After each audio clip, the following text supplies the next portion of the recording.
અમદાવાદના ગોમતીપુર વિસ્તારમાં ડિમોલિશનનો મામલો, જેમાં ગુજરાત કોંગ્રેસના નેતાઓએ અસરગ્રસ્તોની મુલાકાત લીધી હતી.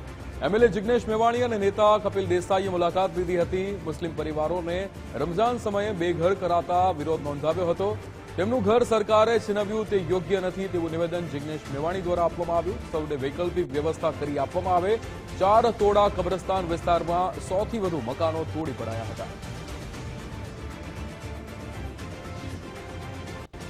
વિકાસના પ્રોજેક્ટના નામે મકાનો તોડી નાખીએ છીએ. આ વિકાસ છે કે વિનાશ છે? અને નવું નથી. અનેક આવી ઘટનાઓ બની છે.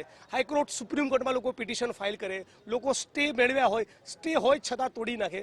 અને આ એકદમ જેને કહેવાય ને, નાગરિકોની વેલ્યુ ના હોય. આ સરકારને એવું વલણ છે. દરેકના માથે છત હોવી જોઈએ. જે પણ મકાન તોડ્યા બધાને વૈકલ્પિક વ્યવસ્થા આપો. આજ અમારી માંગ.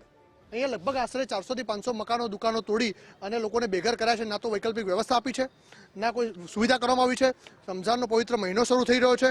એમના રમઝાનની મહિનાની ઉજવણી હોય, ઉપવાસ હોય, એમની ધાર્મિક જે વિધિઓ હોય, અને એમાં એ લોકોને ઘર તોડીને બરબાદ કરવા, એટલે આ ઉપરવાળો કુદરત ક્યારે માફ નહીં કરે. આ સરકાર લોકોને બરબાદ કરી રહી છે.